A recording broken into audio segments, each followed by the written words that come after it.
Devam edelim. Big Bang için söz vermiştiniz. Korean series. Hocam Big Bang Tying Eyes. Big Bang. Bakalım hadi şu Big Bang'e. Eminim bir sürü fanı şu an bekliyorlar burada. Big Bang Tell Me Goodbye Live 2015. Bakalım nasıl bir live? Bizi yiyorlar mı yemiyorlar mı? İzleyelim. İşte bu! İşte bu!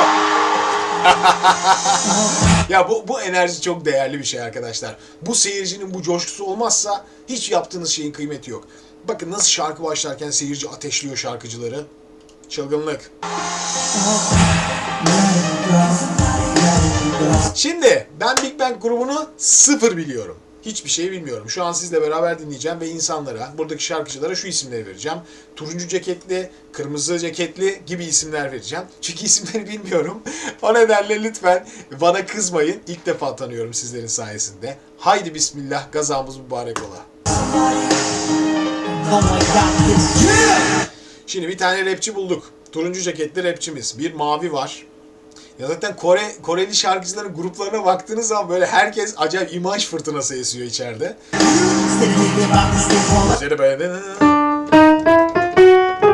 Tiz renkler ha. Bes gözüküyor. Sol üzerinden okuyor bakın. Tam sol notasının devamlı oraya. Si bemole geliyor. İşte bir tenor bulduk. Kimmiş o? Şöyle bir bakalım. Onun da ismini verelim.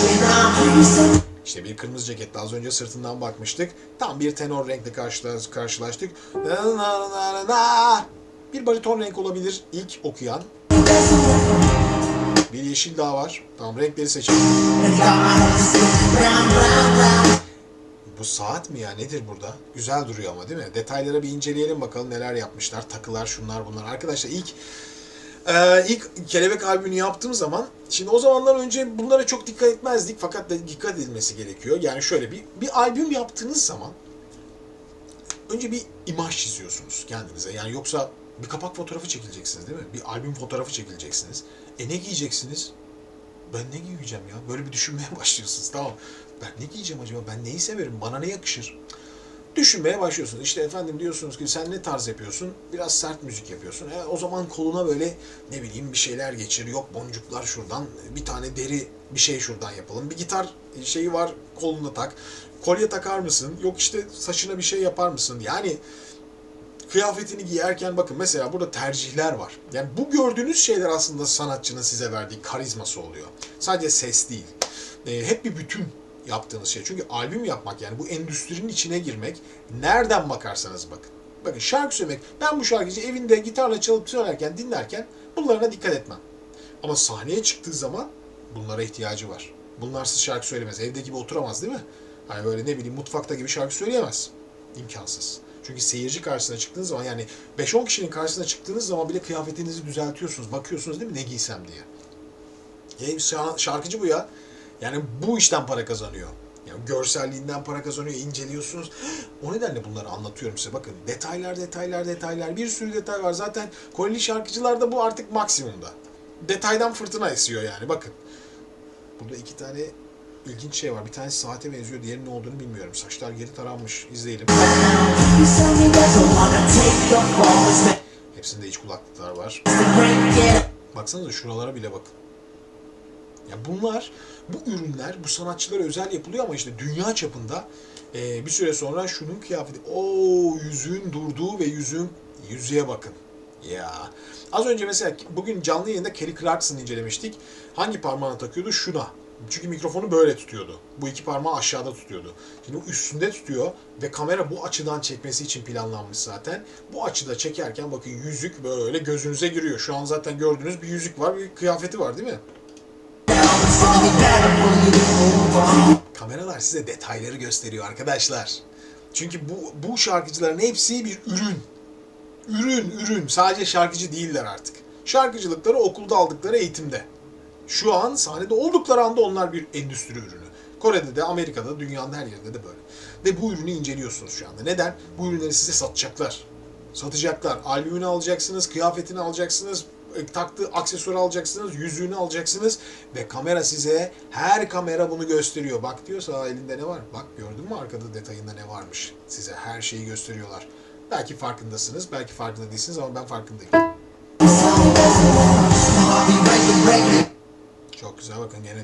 var. Çok orijinalmiş. Rap okuyan dediğim gibi bir baritonel bir tona benziyor. Oo, sahne dizaynı kusursuz ya. Kusursuz ya. Abi hakikaten uğraşmadır bu ya. Bu emektir ya. Büyük emek. Büyük emek var. Vuh!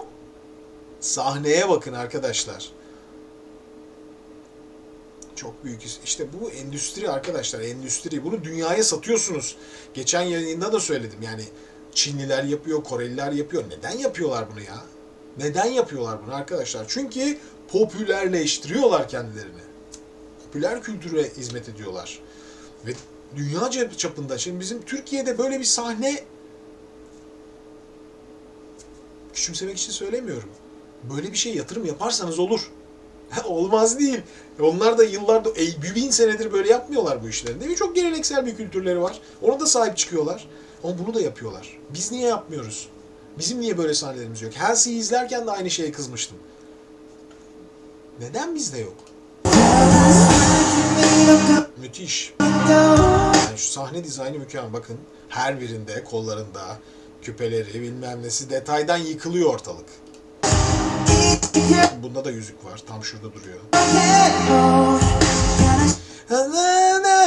Bol bol tenorlar. Bol bol tenorlar var. Rapçilerin hepsi baritona yakın. Genelde herkes böyle ince seslere doğru gidiyor. Cimase. Bakın orta tonlarına bakın. Hep tenorlar ya. Hepsi tenor.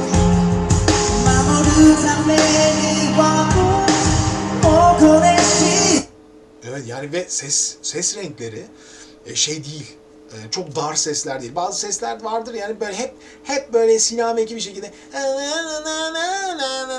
değil. Ağzını açtığı zaman bir anda bu genişliğe de sahip olabilen şarkıcılar. Özellikle becerili şarkıcılar seçilmiş. Yani hani efendim çocuğun tipi güzel, bilmem nesi güzel, imajı güzel, dansı güzel. Ver sahneye gitsin gelsin paralar mantığında değil. Şarkıcılıklarına kıymet verilmiş arkadaşların. Bu kolay bir hareket değil. Bunlar hep çalışma ister. Evet, danslar, kıyafetler, yırtık pantolonlar, aman ya onlara hiç girmiyorum artık. Görün, anlattım.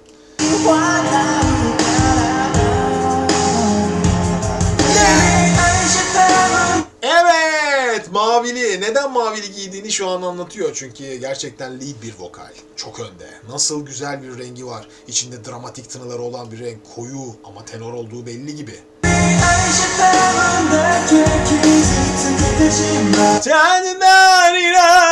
Ne kadar dramatik bir renk. Direkt öne çıkıyor. Direkt. Zaten neden mavi giydirmiş? Mavi biraz daha hüzündür ama aynı zamanda içinde bir yumuşaklık da vardır. Hüzünlü bir yumuşaklık. Gruptaki en dramatik ses. Ses de dramatik tenor gibi.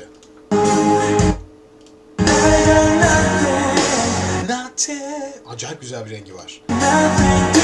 Dediğim gibi gruptaki şarkıcılar çok iyi seçilmiş ha. Yıkılıyor. Ağız tam yarı.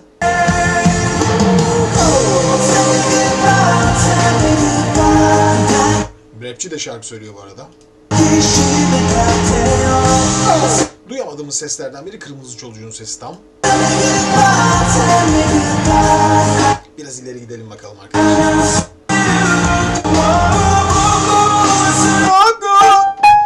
Sol diyez. Daha dizi var mı? Çok merak ettim bu arkadaşla. Çok güzel bir ses rengi var. Favorim bu. Nasıl EXO'da Chen favorimdi? Big Bang'de de bu arkadaşlar. İsmini bilmiyorum. Yazın alta. Tizlerde birazcık gördüğünüz gibi bu kafa kaldırma ve sesi boğaza tıkma var. Ben bunu sevmem, bilirsiniz. Sevmem. Yani şarkıcının tekniğini zorlaması demektir. Ama çok kısa bir pasaj yapmış. Büyük şarkıyı öyle söylemiyor zaten.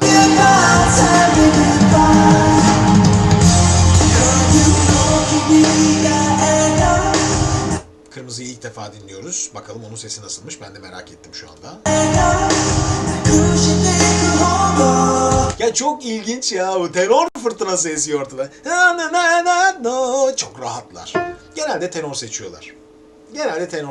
Benim hep gördüğüm bu.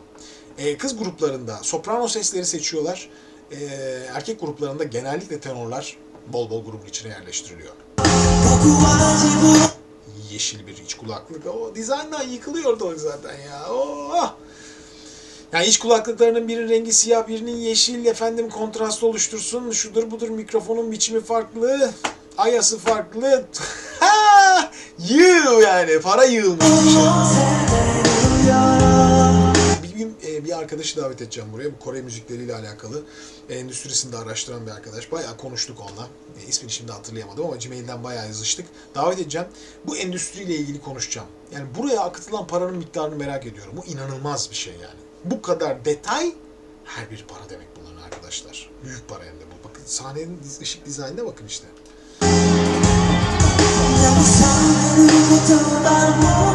Daha file kullanıyor sesini. Yani sen. Acaba ses rengi biraz daha bariton gibi. Tam emin olamadım. Biraz aşağıda, biraz burunda, tam aralarda kullanıyor rengini. Yani diğer sesler böyle daha bu ne falan. Bu da güzel ama hani öbürleri beni daha çok vurdu. O nedir? Hoş geldin tenor. Zaten başlarken biraz volümünü açtı galiba arkadan. Bakın eli arkada. Biraz o bugün bayağı bundan dikkat ettik. O arkada hemen iç kulaklığının volümünü açtı. Daha iyi duymak istiyor galiba. Yeterli bulmadı.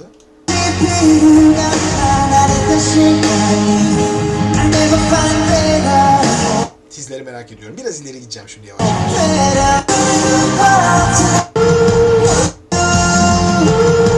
Bunlar falsetto.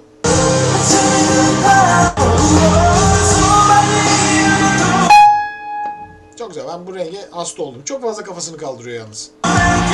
Şarkıda acıyı vermeye çalışıyor size. Tamam. Yani drum yüzünden belli zaten değil mi?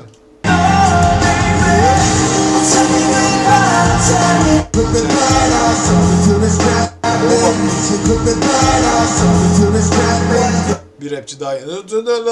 Ya iki rapçi var benim gördüğüm. Şu an 2 tane okuyan çıktı. Biri yeşilli, biri ilk okuyan çocuk.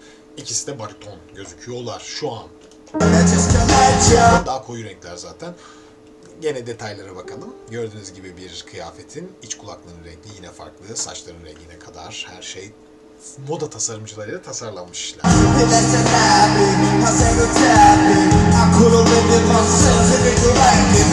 Şahsi fikrim.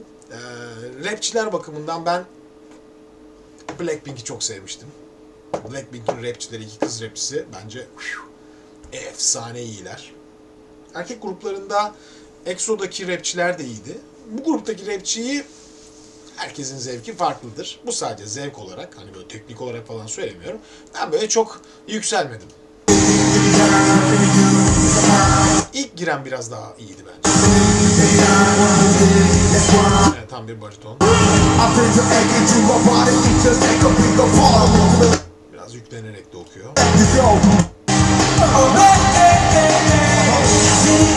Daha tiz notlarını dinlemek isterim yalnız Mavi'nin. Gidiyorum.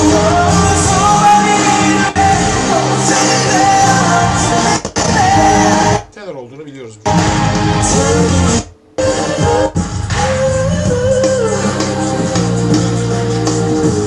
Oh, beatbox yapıyor. İnanılmaz. Abi her şey var ya. Yani günlük hayatınızda, sosyal medyada karşınıza çıkan muhteşem her şey karşınızda. Beatbox yapan çocuk, rapçi çocuk, iyi söyleyen çocuk, bariton çocuk, her şey var. Bir dönem gruplara böyle DJ koymak çok medaydı işte Linkin Park dönemlerinde. Şimdi artık beatboxçı bile giriyor. Başarılı, çok başarılı. Çok iyi grup. Gerçekten güzel grup. Çok iyi seçilmiş, çok uyumlu.